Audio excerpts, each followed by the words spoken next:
Assalamualaikum warahmatullahi wabarakatuh. Nama saya Muhammad Miftahul Hilmi dengan NIM 1914200107 dari jurusan Perbankan Syariah semester 4. Baik, pada kesempatan kali ini saya akan menjelaskan atau memaparkan dari kuis yang diberikan, itu tentang yang pertama, penyimpangan yang terjadi pada sebuah bank dan lembaga keuangan syariah. Yang kedua, resiko apa yang timbul pada kondisi tersebut. Yang ketiga, bagaimana penyelesaiannya yang harus ditempuh pihak bank dalam kondisi tersebut. Yang keempat, jelaskan peranan pengawasan bank terhadap hal tersebut. Baik, yang pertama mungkin penyimpangan yang terjadi pada sebuah bank atau lembaga keuangan syariah. Saya ambil dari kasus simpanan Winda Earl di PT Maybank Indonesia Tbk. Kasusnya yaitu Winda Earl ini atlet e-sport atau nama panjangnya Winda De Lunardi, dan ibunya Floretta Lizzie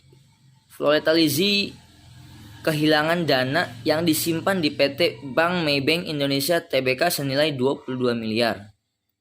Jadi dari kasus ini Winda dan ibunya telah membuka rekening atau menyimpan tabungan pada tahun 2015 hingga 2020 dengan rekening terpisah. Jadi dari pihak Winda sendiri menyimpan uang tersebut senilai 15 miliar dan ibunya senilai 7 miliar. Jadi totalnya 22 miliar. Pada 2020 tersebut, ketika ibunya sedang ingin menarik dana tersebut, tertera saldo tidak cukup, dan itu membuat Winda dan ibunya mencari titik terangnya apa yang terjadi pada rekening tersebut. Dan ternyata simpanan tersebut atau rekening tabungan tersebut saldonya tidak cukup karena sudah ada penarikan dari pihak lain atau orang-orang yang menarik secara diam-diam tanpa seizin Winda dan ibunya. Jadi kasus ini sangat-sangat besar pada tahun 2020 tersebut, ketika atlet e-sport ini, Winda dan ibunya, kehilangan uang senilai 22 miliar. Setelah dilaporkan, setelah diteliti apa yang terjadi, pihak kepolisian menetapkan kepala cabang Maybank Cipulir Jakarta Selatan sebagai tersangka yang secara diam-diam menarik uang nasabahnya tersebut senilai 22 miliar. Itu yang pertama. Mungkin yang kedua, resiko yang timbul pada kondisi tersebut. Resiko yang terjadi mungkin pasti ini resiko yang cukup besar bagi perusahaan Maybank tersendiri, yang tentunya mungkin yang pertama itu tentang reputasi bank yang sangat ditaruhkan pada kasus ini. Mungkin reputasi bank pada saat itu, pada tahun 2020, membuat Bank Maybank mengalami reputasi yang cukup menurun, karena dengan adanya kasus ini, nasabah-nasabah yang menjadi prioritas ataupun nasabah-nasabah yang tidak menjadi prioritas itu menjadi resah dan membuat kekhawatirannya terhadap uang yang ditabung kepada PT Maybank tersebut atau Bank Maybank tersebut, karena mereka melihat dari kasus Winda Earl ini terjadinya kehilangan uang senilai 22 miliar.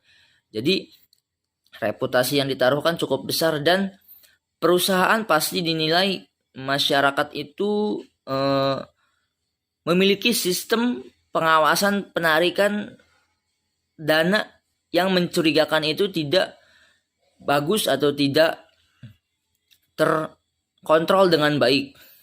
Mungkin itu resiko yang terjadi. Yang ketiga, bagaimana penyelesaian yang ditempuh pada pihak bank. Jadi penyelesaian ditempuh itu memiliki beberapa opsi. Yang pertama, dari pihak OJK sendiri memberikan atau menetapkan kebijakan bahwasanya mereka meminta kedua belah pihak untuk bermediasi secara langsung, bertemu langsung antara pihak bank dan pihak nasabah dari Windaer dan ibunya, agar terjadinya solusi atau fakta-fakta terbaru yang terjadi pada kasus ini.